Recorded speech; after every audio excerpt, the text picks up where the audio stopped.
Everybody, welcome to another edition of Box Seats. I'm your host, Frank Holder. This is a Tuesday edition, and you guys know how we do. If you're not familiar, this is the show where we talk about sports with comedians and being at all the stuff that's going on in the world today. We got a lot of stuff to talk about today, so let's get this show started. First up is my man, Talent, and looks like he's back home in New York City. Talent, how you doing today, sir?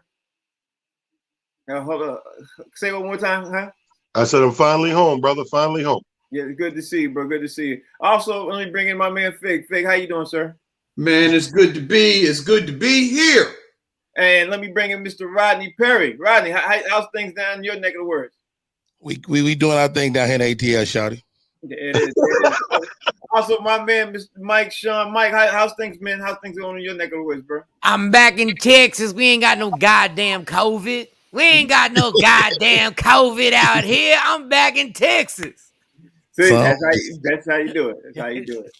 All right, so let's get this show started, man. Now, everybody knows this Jon Gruden thing has been blowing up and everything else, but I'm not going to start out the show with that first. I want to start out with stuff that says, hey, guys, there was some news about Kyrie Irving, and Kyrie Irving got some news that was basically interesting, and the news that was from Kyrie was that he will not be allowed to play in the facility or anything else until basically they handle this issue that they're going to handle with him getting the COVID vaccination and everything else. So I want to bring you up, Talent, first. If you tell me, man, what's your take on Kyrie Irving, and especially the Brooklyn Nets? They feel that they are in this position where they have to do what they have to do, and they, like the owner said that, we want to be fair to the whole team and everybody else in the team. So what's your take on that, man? Well, I think it's obvious where we're going with this. We talked about this. The country's going in one direction, and America is corporate. You know what I mean? So Kyrie's making the kind of money where they're going to have to move corporately. So all the corporations and the big powers that be are moving the way the nation's moving. It's political, but it is what it is. You're making that kind of money now. Now it's coming down to the wire, making a decision. You corporate or you gangster? Yeah, great point. Also, let me bring in my man Dave, the business bully. Dave's in here too, man. Dave, how you doing, sir? I didn't even see you, man. How's everything? It's all good. I mean, I'm so tiny. I'm a hard man to miss. I'm feeling great, man. I'm ready to get into it, bro. That's good. That's good. So while we in this show, man, we got a lot of stuff to discuss. Fig, talk to me, man. Tell me, you're close to that Brooklyn area and everything else. I'm sure you have a way you feel about it, being a Knicks fan and everything else. Talk to me. Tell me what you think about the Brooklyn Nets ownership and management. Didn't even have this discussion with Kevin Durant and everything else. They made the decision to do what they got to do to be fair to the rest of the team. What's your take on this, Fig? It just is what it is, man. You have a corporation that implemented a rule or regulation that people had to be vaccinated. Kyrie is a part of that organization. He's a part of the team. And you just have to either go along or get the hell on. It just is what it is. You know what I mean? I think this is par for the course. I think this is what we're about to see across America on a broad level in almost every corporation, except for those states like Texas and, other places where they don't think that the virus is actually real. Rodney Perry, what you think that these guys, the ownership and management, should do moving forward? You think they should try to trade him, man? Because at the end of the day, I don't even know if they did try to trade him, where they could go with this situation with Kyrie Irving, because it sets a different precedent for what's going on in the NBA. What's your take? Well, man, I don't know if this. I think we're getting out of the basketball realm with this. We're getting into some civil rights stuff. We're getting into some rights about your health and safety. And Kyrie Irving may be, Rosa Parks, man. I mean, Kyrie Irving may be making a stand that they will be applauding 20 years from now. So, I mean, we don't know right now. The lion's share of the NBA is like, look, we just want to play the game. But the fact of the matter is we don't know what's going to be the ramifications of taking this shot. I mean, maybe it's okay now. Maybe it's never an issue. But, I mean, you got to applaud the guy for taking a stand when everybody is going the other way.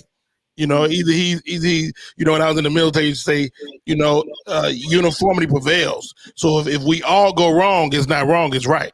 So Kyrie obviously don't believe in that. So, man, I wish the guy all the power in the world, but I think we're kind of going into some other areas. Right. Mike, Sean, let's look at it like from this, because you've been talking about Kyrie being disruptive from every single team he's been going. You've mentioned it a couple of times and everything else. What's your take on what's going on with Kyrie doing all the stuff that basically would make a lot of people say, hey, go one way or go the other, or we don't need you here? What's your take on that, bro?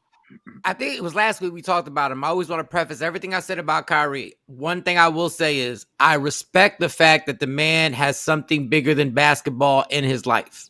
And he has value. He's a value system. I mean, even if I don't agree, I respect that. What I will say about Kyrie Irving is what I said about Kevin Durant when the word came out that Kevin Durant stopped the trade when the Brooklyn Nets said they were going to trade him. And he jumped up. Kevin Durant, stay out of this.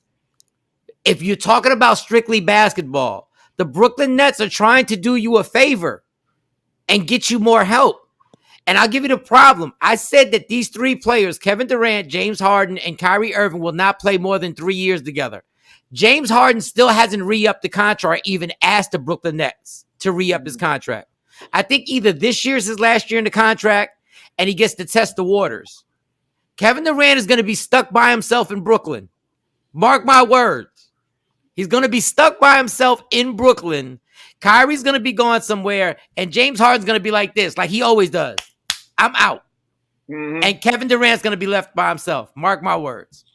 Dave, the business bully. From the business aspect of this, it looks like Brooklyn could lose literally millions of dollars from Kyrie Irving's from this decision they made, but they look like they're prepared to make this decision, man. What's your take on obviously what's going on right now with Brooklyn and making that decision this morning, literally 2 hours ago, to say, hey, we got to do this. This is something we have to do. What's your take? So we're talking about completely parting ways with Kyrie Irving. Is that what you're telling me? Actually, what they're saying is Kyrie Irving is no longer going to be allowed to play or practice in the facility with the Brooklyn Nets or on any games until he gets vaccinated. That's what the decision was made by management this morning. Okay. Yeah, I heard that. I will say this: Kyrie Irving has a 4-year deal with a guarantee each year of about $34,132,650. Right. The Brooklyn Nets net worth is somewhere around $280 million. In the bubble, the NBA lost about $1 billion. So instead of making the annual $8 billion the NBA generates, they made 7.36. Now, 77% of all players look like me. Right. What Kyrie Irving is doing is phenomenally brave because everybody else just wants to go along and get along. And y'all's boss, I was going to go ahead and get vaccinated. But my whole thing is black people never, ever control anything. And Kyrie Irving is saying, take a stand because it is your body, your choice. We understand that with women. We understand that with abortion. We understand that with drug and alcohol use or abuse. Hey, talent. But we somehow lose it when we start talking about whether or not you want to get the jab. I think that this is just a move, and they're going to use Kyrie Irving as a scapegoat and as an example to get everybody else who might be on the perimeter to fall in line. All right. Okay. That's definitely one way to take a look at it and everything else. I'm not even sure where I want to even stand on this and everything else. All I know is I think he's going to affect a lot of teams and everything else. And everywhere Kyrie goes, he affects every single team. So it depends on how you want to look at it. I mean, listen. I can't knock the brother. I think he's doing something. I think one thing, Frank, is that we at this point we're at a stage now where it's not even about a team or the team, because this is the direction the league is going in. Right. So it doesn't matter if he's in Brooklyn or Memphis or wherever. If the league is going in this direction, the trade is the least of his worries. You know what I mean? He got a league problem right now. Yeah, and it's not a trade. But another thing with these laws vary from state to state. Yeah, and that's what I was going to say. It's like it's so confusing, and you kind of can't demonize the guy. I mean, because he's concerned because we don't know. I mean, there's people out there that make you look stupid for questioning this thing, but it's not stupid to question it. It's not. You know, and for a guy that's in tip-top shape, best shape of his life, to question this is more than within his rights. Now, they're not saying they're trading him. They're saying you cannot play in New York City. Right. Which means you can't practice, which means you can't play any home games. Like, in theory, he could play away games. Depending on in LA. the rules. He can't play the same rules apply in California, but everybody in California said, we can fuck it. We got it. We'll get it. Give it to him. Hold on 1 second. Sidebar. Did Netflix go up again? What you mean the stock? No, the charge. Did they change the price? Netflix? Yes, they did. Today. They did. I thought I was bugging. Okay, sorry. Back. They did. Yes. What? I'm like a little bit today. I'm behind the scenes with you. Amir says it's all bullshit.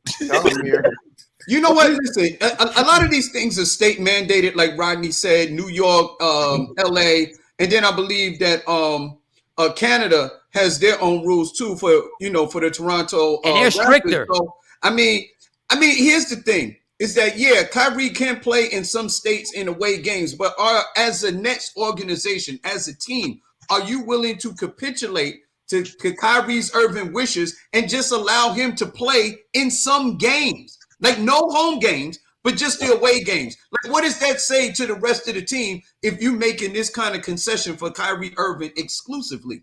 It doesn't make sense. It doesn't sound like a team. Which is why they said this morning they're not going to do that. They literally were not going to allow him to play at all for the team at all. So no matter what Kyrie Irving wants and everything else, the Nets had to make a decision, which they did, and they moved on and said, you know what? And again, it's going to cause a certain ripple effect and everything else clear across the team and the league, I think. I mean, and I hate to be an ass because Roddy's 100% about Kyrie, and I respect his stance on this. I really do, and I respect what he's doing. But it's always something with him. Right. It's always something with Kyrie. It's always some type of distraction that goes on. We still don't know what personal days he took last year. The guy literally took 2 weeks of personal days and left the team. It would amount to about 6 days. 6 days? Do you know how much money he gets paid for those 6 days? Yeah, and each game in the league at the time was separated by only a handful of games. Listen, the time's moving on. I want to. That's right. And the worst part about it is yesterday's prices. It's not today's prices. All right, let me move on. Like I said, I want to move on because we got to cover a lot of stuff, man. Jon Gruden, the news busted out with Jon Gruden, man. And I saw something this morning. We all heard about the Jon Gruden issue. We all heard about the Jon Gruden being resigning and everything else. But listen to this. I saw something this morning. A law firm, right? I'm not sure if you guys are hip to this. A law firm was paid to investigate the Washington football team, right? There wasn't a single email, not one single email revealed from Dan Snyder, and never a written report.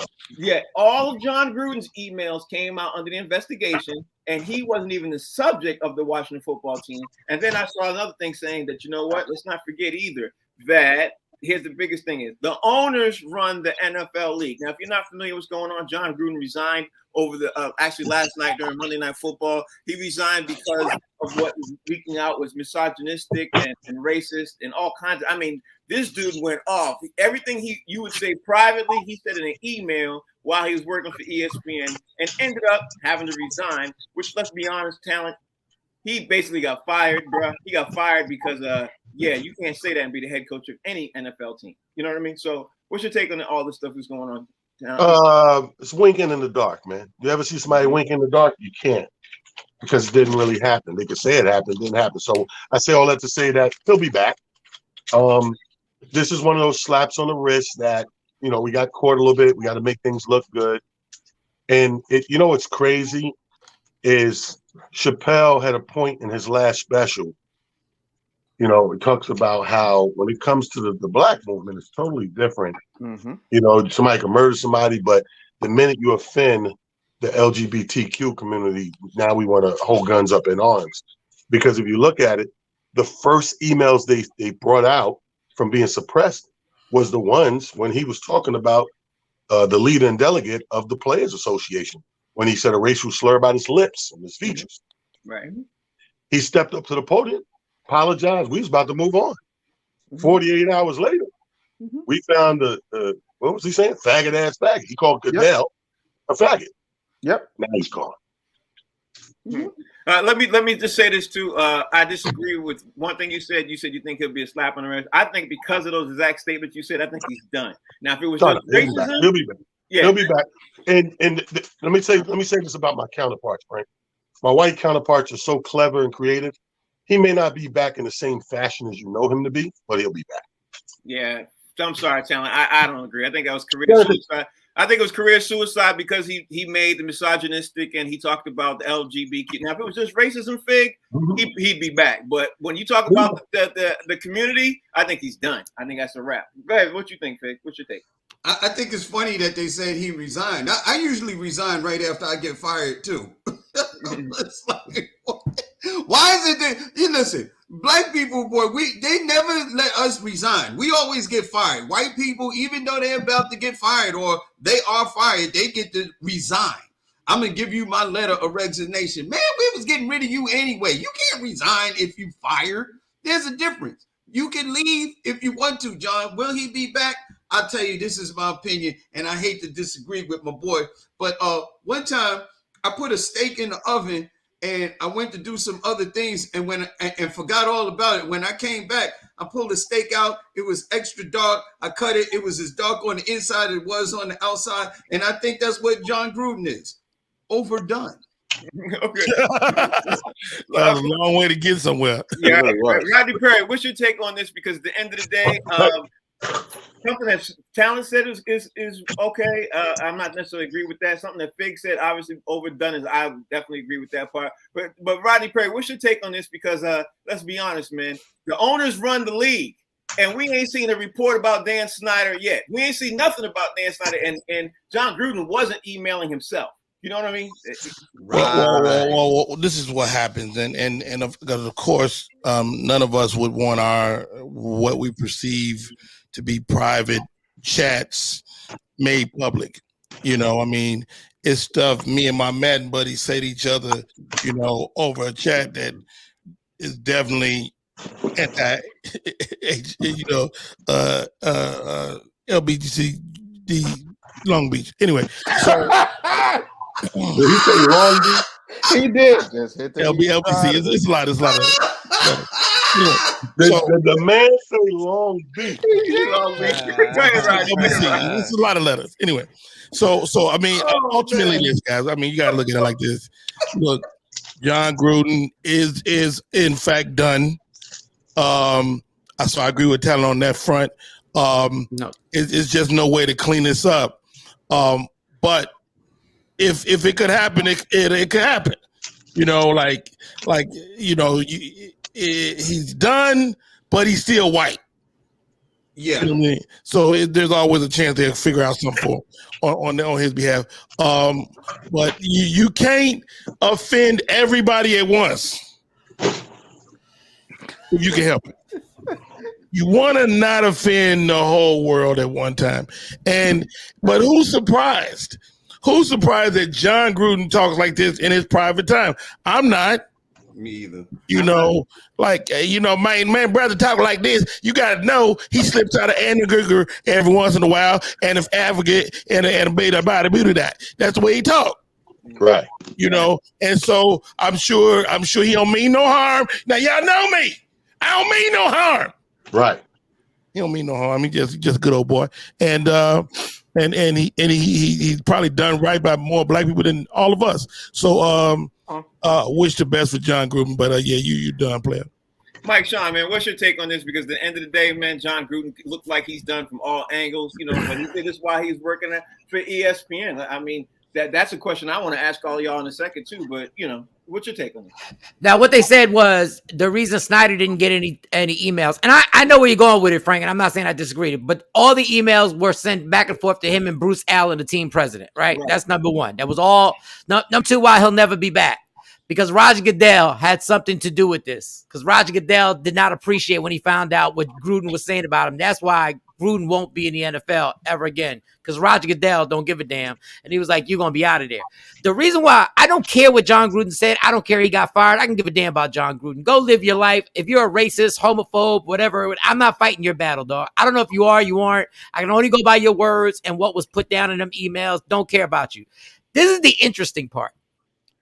When somebody leaks stuff like this, I need to know the person that leaked it. Right. Not the times. I need to know the person who leaked it because I want to know your angle. I want to know why you leaked it because there's always a story inside a story. What Jon Gruden did that was crazy is Jon Gruden tapped out fast. When the second load of emails came out, he tapped out. That's because whoever leaked it has a relationship with him and has more stuff on him. That's why he didn't fight back. Great. He just stepped out immediately. We've all been in that. Well, let me speak for myself. I've been in that situation where a chick had something where I knew I want to fight you on this and I want to call you to be where, but I know you know more.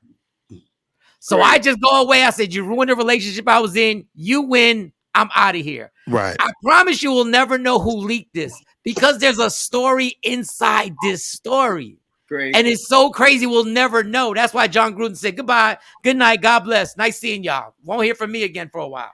Great point. Business bully. Dave, talk to me. The business side of this aspect, like I was going to touch on this, really stinks, bro. It really, really stinks. That's why I'm lighting a candle, Frank. It does stink. This is a pumpkin brulee.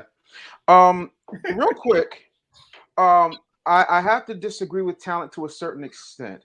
White people don't get fired, they get transferred, right? The thing of it is, we live in, and I'm a numbers guy, so let's talk about the numbers. 57% of LGBTQIA individuals, what I like to call the Rainbow Alphabet Mafia system, aka the Rams, they actually are watching the NFL. So that's a huge demographic that you might not necessarily want to lose because whether or not you believe it, they drink beer.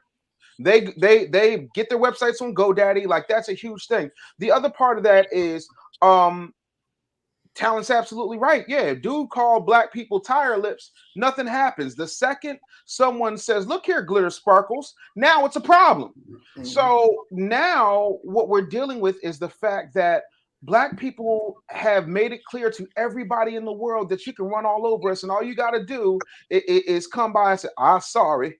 And then we gonna go, it's okay, boss. We understands. You just had a slip and a dip in it. No, dog. I'm good. So, Talent, let me ask you this, man. What do the Raiders do now? What should the Raiders do now? Because the Raiders, obviously they lost their last two games and everything else. The Raiders have promised for the season. Talent, what you think? What should the Raiders do now? Should they promote with men? Should they try to get, because they got some black men on staff and everything else. They're trying to keep their team together. Well, I mean, this is part one of, again, you have to band-aid the situation. And as long as you speak corporate Caucasian, you understand what's going on. There's a reason why they didn't jump out and make the statement, we firing Gruden. He resigned. We let him resign.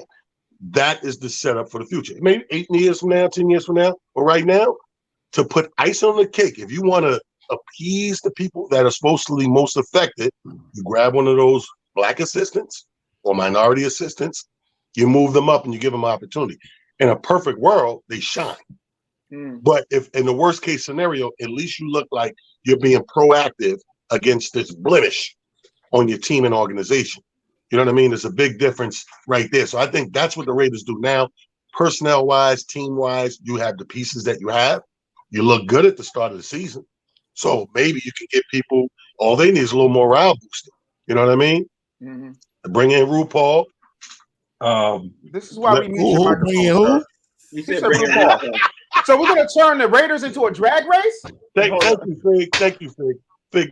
Fig and Rodney got it right away. Thank you. I'm just bullshit, but that's what you So, Fig, do you think this is going to galvanize the Raiders team? Do you think the Raiders are going to come together as a team and play harder now for the next guy who's going to step up?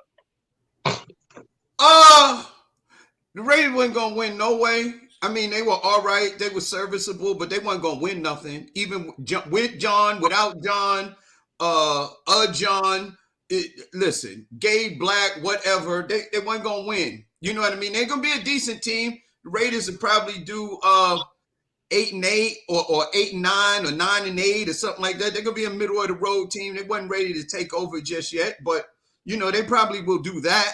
You know what I mean? Yeah. I think they will be able to do that. I don't know if, it's not like a new coach is going to come in and all of a sudden the whole team is just going to get super talented and start beating up all of the other good teams in the NFL.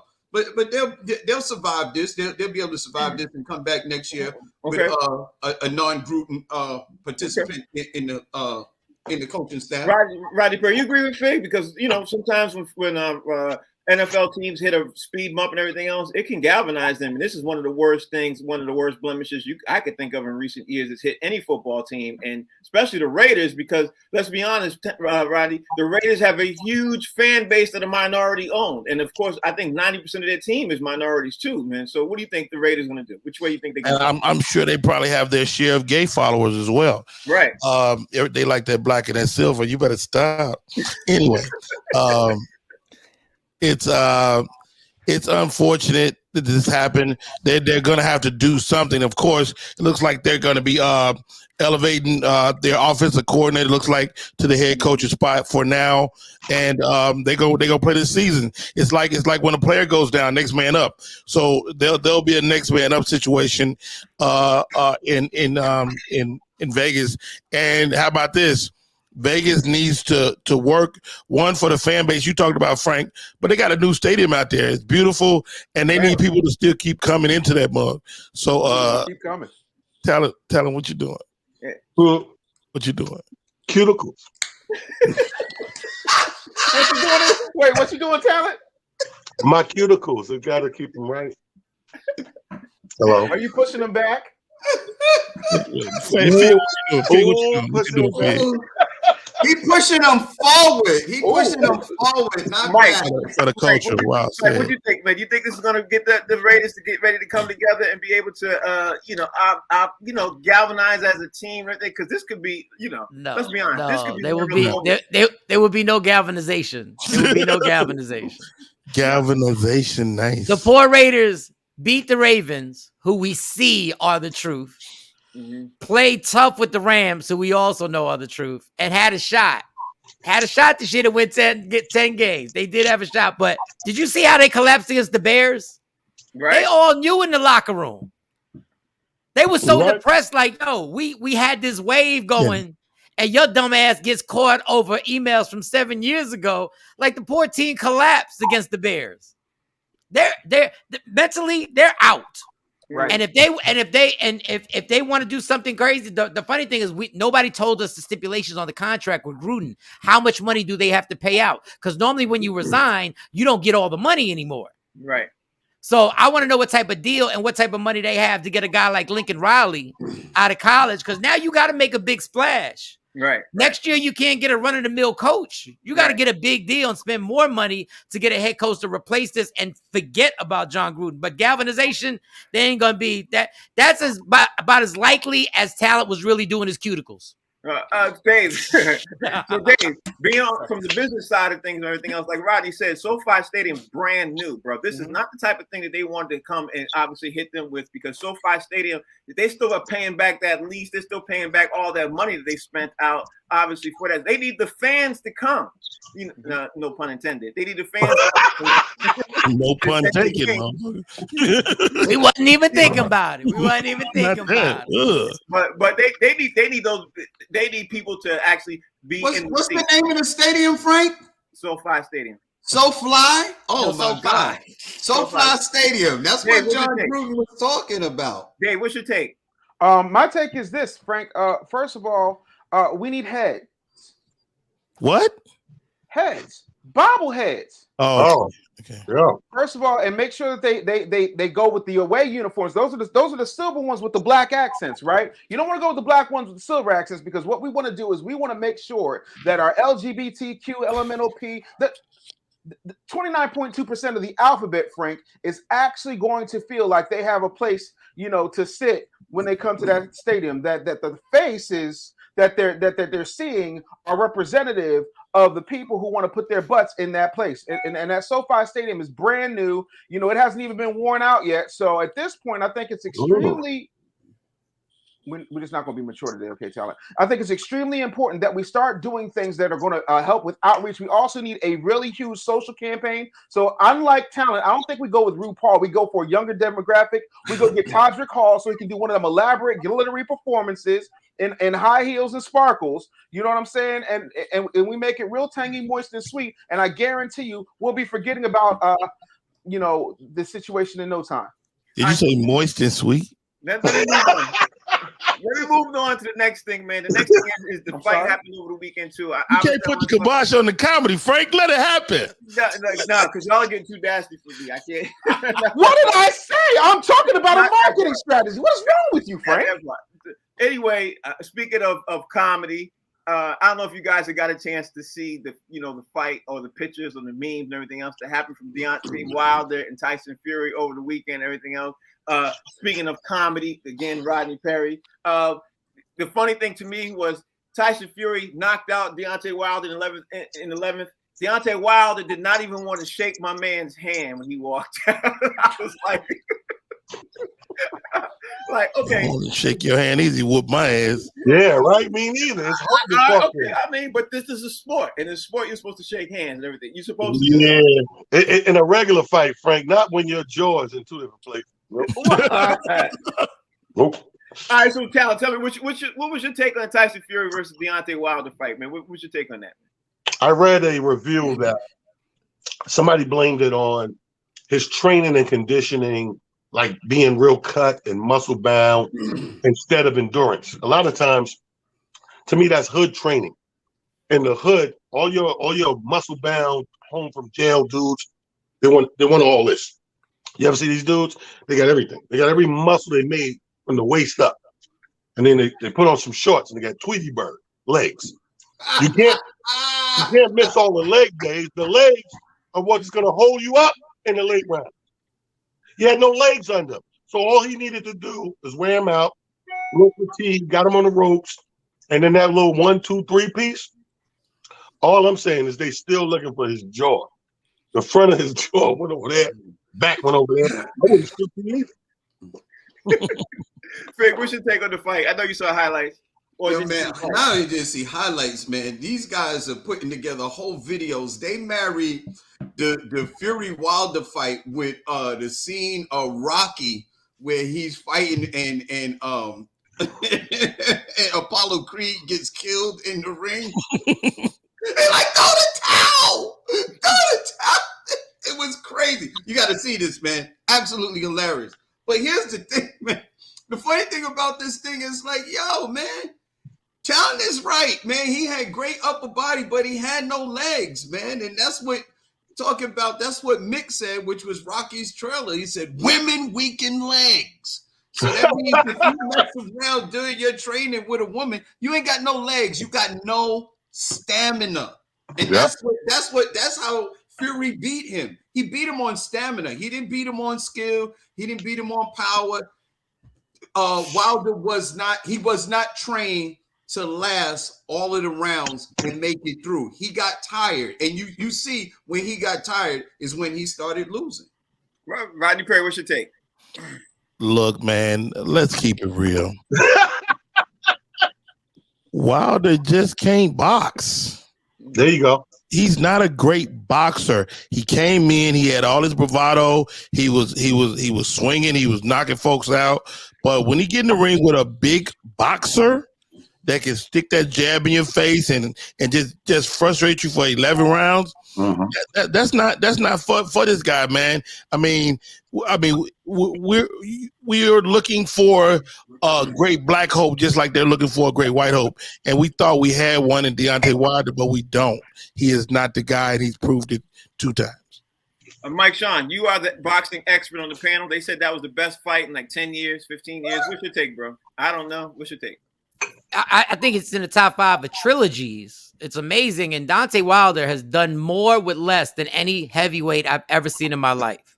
With one punch, Deontay Wilder's made $50 million. Wow. Like, his power is amazing because half the time he doesn't even throw the punch technically correct when he lands. All he has to do is land. I give Deontay Wilder 2 things. 1, for doing more with less, and 2, for having courage. People say he got tired and he didn't have stamina. Nobody has ever walked into a ring with a fighter that weighed 277 pounds at the weigh-in, which means he probably was fighting a guy who was 6'7", close to 290 pounds. Tyson Fury's skill set is he knows exactly what he's doing. He fought somebody weighing 235 pounds. Dog, it's obnoxious. Any fighter who's outweighed like that. The biggest punches he got hit with were the clinches. Every time after the second round, after the third clinch in the second round, Deontay Wilder was wore out. Yeah. Dog, Tyson Fury is brilliant on how he uses his leverage and his weight against Deontay Wilder. Deontay Wilder's never had boxing skills in his life. Deontay Wilder would have been scary just because you trained for 20 months, and he did have a different strategy in the first round, going to the body, which was a good strategy. It doesn't matter what you do in training camp. You got to implement this strategy during real fights. If Deontay Wilder wanted to implement and change his style, he would have had to fought 2 or 3 fights and then fought Fury. That's the only way when you get tired that you now don't go right back to what you've always done. Now you've had 2 or 3 fights where you go back to what your new style is about. But Deontay Wilder had to fight him because he needed the money. He needed to grab that bag now, and I'm not mad at him. I give Deontay all the credit in the world. I've never seen a man take a beating like that since Evander Holyfield and attempt to get back up and then drop the guy. I give Deontay Wilder super credit, though. What he did was amazing when it comes to courage and heart. Is he done, Mike Sean? He should be done because I think they beat the life out of him, and I don't think he should fight again. Dave, what's your take on this, bro? Well, Frank, my take is this. I really wish Deontay Wilder would have picked up 101 easy ways to get ish done because there's lessons in here. Like number 29, clear your mind. Number 30, get up and stretch regularly. Number 54, don't seek entertainment during your work time. Number 55, don't distract yourself. All he needed was the manual. This dude, I told y'all last week, and y'all sat up there and was like, "Oh no!" Who wrote that book, Bully? Some jackass named Dave Anderson. I hear it's available on businessbullyshow.com. You should go get yourself. Tyson Fury did clear his mind. Yeah, he cleared it all right. He cleared his mind, his sinuses, and his jawline. The problem is that this dude I told y'all last week should belong in the WWE. Says he want to be Triple H so bad and have these grand thematic ring entrances, but can't get the job done in the ring. Listen, I agree with Michael Stone. I give him all the credit in the world, but bro, you out and out suck. And for a big black heavyweight to get his ass whipped by the Gypsy King 2 out of 3 times. Wow. No, dog. All right, let's move on. Let me get this. Am I wrong? Does he not call himself the Gypsy King? Yeah, he does. He does. See, he should have read Rodney Perry's book. Rodney Perry, what's your book that you have holding up? What's that book? Don't worry about it. Just go ahead, Frank. All right, so the next thing is this morning, to the Philadelphia 76ers surprise, Ben Simmons showed up to the facility and has agreed and talked to the management and everything else that he's going to come back to the team and he's going to be part of the team and he's not going to be a distraction and et cetera, et cetera, et cetera. I'm not sure what the start process is, but Talent, talk to me, man. Tell me what you think is going through Ben Simmons' mind right now. What do you think happened over the last 6 days that made him change his mind dramatically from not wanting to report to not only reporting that he's supposed to be not want to, upset the apple cart? What's your take on this, Talent? Well, on top of that news, I heard some about a selling of a crib too. So I don't know. It's mixed news. On one instance, I think this is it, man. I think at the end of the day, no matter what these players believe in and what they want to do, I think your financial advisors and the people in your camp that are closest to you eventually tell you what's best to do. Because we can stand up for principle all day. Depending on that principle, you can walk away losing a lot, if not everything. So I think that he's kind of softening the cushion, so to speak, and not ruffling too many feathers because we know like this is their job. Let's be real. This is what they do for a living. And you can't just go around burning bridges and leaving situations pissed off here, pissed off there. Before you know it, all these people are connected. The world's way smaller than you think. I think he's waking up to that notion like, okay, whatever's going to happen, let me do this mosey a different way than this aggravated way that I was going through things. Because the house is sold. And let's not forget, Fig, that everybody else who's in his corner pocket wasn't getting hurt the way his pocket was getting hurt either. So, Fig, what's your take on this too? Because honestly, he was losing a lot of money starting last Monday. What's your take? This is going to be my shortest take in the history of box seats. 8 million ways to die. Choose one. That's what happened to Ben Simmons. 8 million ways. When they decided that he wasn't getting that $8 million, he was like, I got to go back to work. Rodney Perry, what's your take? Hey, I'm still getting my clock ready for Fig. He finished. Well done. I mean, Ben Simmons, I think he just like my colleague said, you start looking and getting advice, and they're like, look, man, you really don't have a legal leg to stand on. You got to go back to work. And regardless of, what people have said, you got to grow up, man up and go out there and show them you shoot some ball so you can make yourself more valuable going into the following season. Like, he's got to perform, show people he can in fact shoot the ball, show people he can in fact play lights out, and he's got to do it in the Sixers uniform, which is against what he wants, but you got to do it. Honestly, man, I think what Fig said was right on. When you take that $8 million away, Mike, I think honestly that's the biggest thing to me, because everybody else's pocket wasn't getting hurt, Mike, the way his was in his camp. His was getting hurt. What's your take, Mike? What you think? All these young folks out here make comments like it's all an Instagram caption, and then you got to retract it because it's not an Instagram caption. It's real. When you demand a trade, dummy, what you did was you made it more difficult for the Sixers to get you out of there. Facts. And nobody was going to give the Sixers what. You screwed yourself by screwing them, because y'all live in this Instagram society where you have to say what you're emotionally feeling. Joel Embiid said what he was emotionally feeling after Game 7. And guess what, Joe? You didn't want Ben Simmons on the team, but your stupid-ass Instagram caption made it harder to get the guy that you didn't want on the team off the team. If y'all would just go by, as much as everybody hates guys who give the same old answers, the same old bland answers all the time, those are the guys who know what they're doing. You don't demand a trade. You just say, listen, man, I really like it here in Philly. I would love it for it to work out. And then behind the scenes, you say, get me the hell out of here. Because, Ben, what you're about to face in Philadelphia with those fans is going to be so ugly, even if you play a minute in the preseason. And what you're about to face in the NBA with these fans, except the team that you go to, is going to be torture. They're going to give you the business, and you weren't built before they were giving you the business. So I don't know what the hell you're going to do when the rest of the league, you're not built for that Dennis Rodman treatment. You're not built for that. And why does this sound like relationship advice? It is. It really is. I caught myself.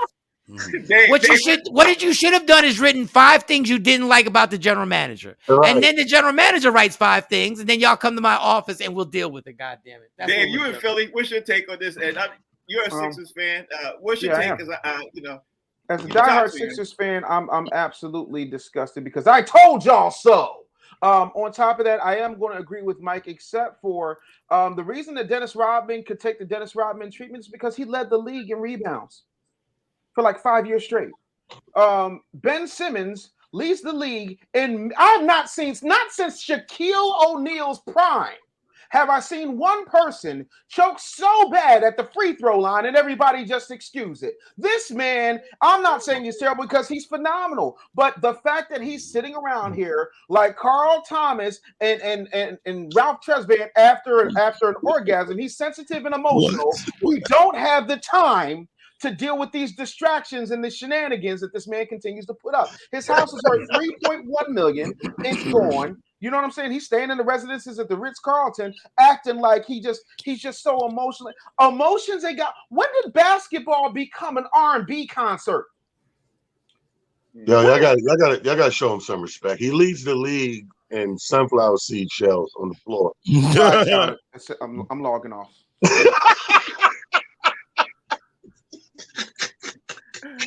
Nobody wants him, bro. Like they did. Wait, Frank, real quick. They did a survey this morning on Philadelphia Morning News, right? And the survey said, "Are you excited that Ben Simmons is coming back? And do you want him back?" 83% of the people who took the survey said no. Really? No. Really? Well, there's a lot of people y'all bastards in Philly haven't wanted back. Please stop with that. Like, there's a lot of people. I don't understand why you putting the cape on. If you catch it on a Tuesday, they'll be like, they want Obama back. Like, stop. No, that's right. You're right, Mike. They voted the cheesesteak out twice. Twice they voted it out. They want the cheesesteak is more popular than the Liberty Bell. They better keep the cheesesteak. I don't know if you guys saw this too either, but on Saturday night they were talking about literally the Sixers were supposed to be in heavily conversations trying to figure out how they could bring Dame Lillard to but something sank, and they were expecting the trade supposed to be jump off by Monday. But we'll talk about more about that tomorrow. But right now, I want to talk about a couple of other things because the Bills shredded the Chiefs this weekend, talent, and nobody talked about that the way I thought they would talk about that Monday morning. But the Bills made the Chiefs look silly, and none of these NFL experts picked the Bills to be manhandling the Chiefs the way they manhandle. I know everybody right now this morning is talking about the Ravens and the Colts because they played last night. But to me, the biggest game, the biggest upset of the year to me was when the Bills went into Kansas City and shredded them and made it look like no doubt that they are probably the best team in the AFC. That's my take. What's your take, Talent? Totally agree. 127%. Totally agree. They try to talk over it, try to minimize the effect of it and everything. You got to understand something, bro. I just left Cleveland. There's two towns right now, two cities that are really on a high horse, and that's Cleveland and Buffalo. And I don't care if you're a football town or you're a football fan, like a full-hearted joint, you cannot deny what's going on in these two. These are the teams to beat in the AFC, and the Bills at the top of that. You put the Browns behind because these are two miracle teams over the last two seasons. Absolutely. Bills have solidified that spot in the AFC. I'll argue that with anybody. Buffalo Bills. I'm trying to tell you all day, Fig, all day long. Like I'm saying, the Buffalo Bills right now look like not only the strongest team in the AFC, look like right now after the first quarter of the season, they are the strongest team to possibly make it to the Super Bowl. What's your take? Two takes, man. One is because the Bills are technically in New York, because they're the Buffalo Bills, and that's Buffalo, New York.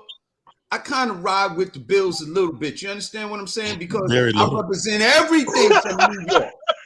Everything from New York. You understand what I'm saying? But here's the flip side to this. You ever notice something about the black quarterback never really gets the surrounded? Whoa.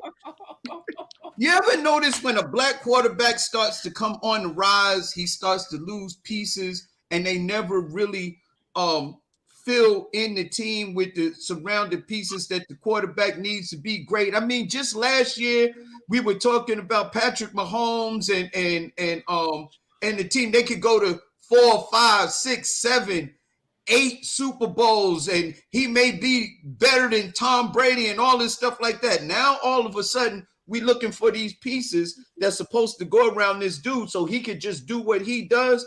And now all of a sudden it's not the same. I wonder what happened. And if you think about the history of the NFL and all of the great black quarterbacks that we've seen, we notice that the pieces surrounding them have never been complimentary like they do some of the other quarterbacks in the NFL. That's just the way that I see it. Okay. Josh Gordon just joined the Chiefs, so I could disagree with that. Rodney Perry, what's your take on this, man? What do you think? Like recently, the Bills shredded the Chiefs. What's your take on this, man? I mean, the Bills are men, man. They've been taking horrible scrutiny. You know, they weren't as good as the Chiefs, and these are men. They're in their own locker room, and they're going, you know what? When we face these guys again, we're gonna whoop their butts. Mm-hmm. And they did it. They managed to get the job done. But the season is nowhere near over. So I still give you guys a collective. Perry hands. All right. Calm down. And I mean, they're men and they're playing a man's game, and you just not gonna keep beating up on us like that. And so I'm a fan of the Bills, but I believe the Bills and the Cleveland Browns are losers, and they're gonna find a way to lose. All right, Mike Sean, do you think the Kansas City Chiefs are going to finally start to address their defense and get some better players? Because they had an okay defense, but now it looks really bad. What you think? You can't address your defense when you spent all your money to keep your offense around Patrick Mahomes. True. They spent all their money to keep Travis Kelce and Tyreek Hill, and they got 2 offensive linemen during the offseason that they paid big money to surround Patrick Mahomes. When is anybody going to call out Patrick Mahomes? When is anybody going to say, Patrick, okay, your defense sucks, we know that, but Buffalo shut you down? When are we going to talk about we're so crazy about no-look passes? Who cares if you throw a no-look pass? This is the same guy in the Super Bowl who they ran the same blitz at him the entire Super Bowl, and he never came to the line and audibled out of the play to a draw play, a screen play, or a quarterback draw. Everybody got on me when I was like, when are we going to start asking questions about Patrick Mahomes becoming one-dimensional and getting caught up in his hype? I'm going to tell you this. Josh Allen, and everybody can get mad, is bigger, has a better arm, and is faster than Patrick Mahomes. And y'all better leave the Bills alone. Y'all better leave them alone because it's just going to get worse the rest of the season. It's just going to get worse for the league the rest of the season. Dave, the Bills added Emmanuel Sanders this year. They already had Stephon Diggs. The Bills have right now the most powerful offense right now in the AFC. They putting up ridiculous yards and ridiculous points. They scored 30-plus points almost every game at least this season in 5 games. What's your take on the Bills shredding the Chiefs? Well, I think it makes perfect sense. First of all, we're not going to do all this Buffalo Bill slander as if they have not contributed something phenomenal to football. Chicken wings, Frank. Mm-hmm. That's it. That's Buffalo wings. I love Buffalo wings. Buffalo Have wings you ever are been amazing. to, listen, They're have amazing. you ever been to a Buffalo Bills home game when they do chicken wing night? I have. It's delicious. First of all, the blue cheese is extra chunky. You know what I'm saying? It's got the right type of crisp in it. And then if it's, the steam coming off it's just, because y'all don't eat chicken wings. Just my fat ass in here ain't never, okay. No, it's fine. No. Y'all didn't, okay. Really agree. It's fine. I'm sorry, Bully. No, I love chunky cheese. I like mozzarella sticks. What? That was a very Puerto Rican answer, Michael. Pause. No, I like mozzarella. I'm sorry. I'm a mozzarella stick fan. You like the jumbo mozzarella You like sticks? fried little phallic pieces of cheese. All right, y'all. That's the show, man. We got to get They're tasty. But tomorrow's show, we have definitely got to talk about Lamar Jackson and what he did to the Colts last night in the historic game last night. Lamar Jackson looked really, really good last night. Honestly, good. Lamar Jackson looked good. And honestly, I'll say this, and we can have a discussion about it tomorrow, whether we agree or disagree. Right now, he's got to be one of the top 3 people who got to be considered right now for 5 games for the MVP of the season. Yes. Debated. You weren't on the list last week though, so again. Yeah. Like I said, we're going to discuss that tomorrow. We're going to discuss some baseball because right now the Dodgers are on the brink. The Yankees look like they're keeping Aaron Boone. The Red Sox moved to the ALCS. Red Sox looking good. So, you know what, y'all? That's the show. Tell everybody out there how they can follow you, bro. First of all, this was a great show. Could you believe we talked about Philly cheese steaks, buffalo wings, and mozzarella sticks? And mozzarella sticks. So LBG exactly. On that note, you can follow me at talent@nathans.com.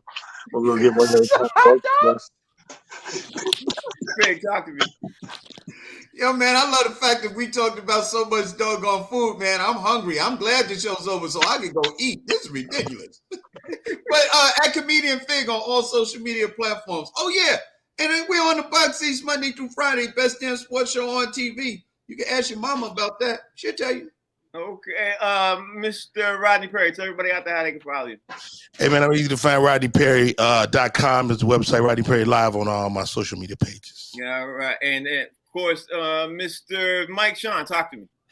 At Mike Sean Comedy. Shout out to all 5 people on the plane yesterday who are watching Chappelle's special. Just to support, to understand we are not going to allow somebody to cancel a man who's been a voice for comedians and people all over the world. There you go. Dave, talk to me. Absolutely. Without Dave Chappelle, I ain't here. So real quick, I want to shout out to Minister Louis Farrakhan for converting me to the Nation of Islam, because I've never seen one person find a way to tie everything back to the plight of the black man, including a football team that will sabotage itself in order to put the black man that they spent millions of dollars on down. Follow me at the Business Bully. Assalamu alaikum. Going to go get a bean pie now. All right, y'all, that's the show. The name of the show is called Box Seats. If you're not familiar, this is what we do. We talk about comedy with sports and all that stuff. We replay the show 3 to 4 on Humor Mill Channel. It's live every day from 1 to 2. That's the name of the show, y'all. Thank y'all for watching. We appreciate y'all. We'll see y'all tomorrow. Thanks. We'll see y'all. Hey, Frank, before you sign off, quick question. How do the Facebook watchers, how do they make their faces active? They have to follow. That has to do with StreamYard. That has nothing to do with me. Yeah, they just have to give permissions in StreamYard. That's StreamYard blocking it. I'm saying, don't they have to go through like your Facebook page and become a member of it? We're just gonna get you a subscription to Video Professor. No, that's nothing. That's StreamYard, bro. That's StreamYard. Okay. We will help you. It's all good. Yeah, it's all good. Thank you all. We'll see y'all tomorrow. Take it easy.